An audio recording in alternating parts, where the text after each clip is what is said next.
एक दफा का जिक्र है कि एक बहुत ही पुराने और घने जंगल के दरमियान एक ऐसा गांव आबाद था जिसका नाम खामोश बस्ती था। इस गांव की सबसे अजीब बात यह थी कि वहां के लोग कभी सोते नहीं थे। उनकी आंखें हमेशा खुली रहती थीं, लेकिन वो थकते भी नहीं थे। इस बस्ती के किनारे पर एक कदीम लाइब्रेरी थी जिसकी दीवारें किताबों से नहीं बल्कि खाली बोतलों से भरी हुई थीं।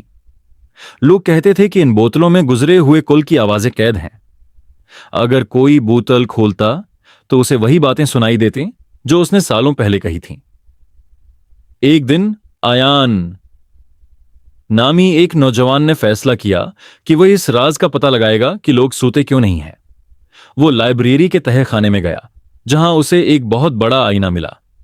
आईने में उसे अपना अक्स नजर नहीं आया, बल्कि एक लंबी लामतनाही सड़क नजर आई जो सतारों की तरफ जा रही थी। जैसे ही आयान ने आईने को छुआ, वो उसके अंदर खंचता चला गया। वहां उसे एक बूढ़ा आदमी मिला जो एक बहुत बड़ी घड़ी के पास बैठा था, लेकिन इस घड़ी में सुइयां नहीं थीं।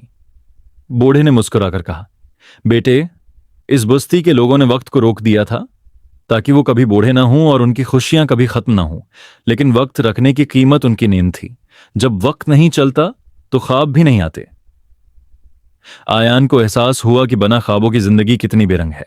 इसने बूढ़े से पूछा कि वक्त को दोबारा कैसे शुरू किया जा सकता है।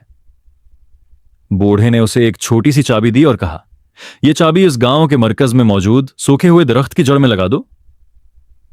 आयान वापस आईने से बाहर निकला और भागता हुआ गांव के चौक में पहुंचा। जैसे ही उसने जड़ में चाबी घुमाई, एक जोरदार गूंज सुनाई दी, जैसे कायनात की सबसे बड़ी घड़ी दोबारा चल पड़ी हो।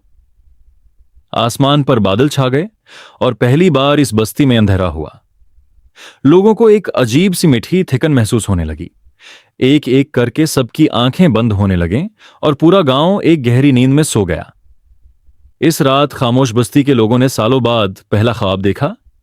सुबह जब सूरज निकला तो लोग बदले हुए थे। वो अब बूढ़े हो रहे थे।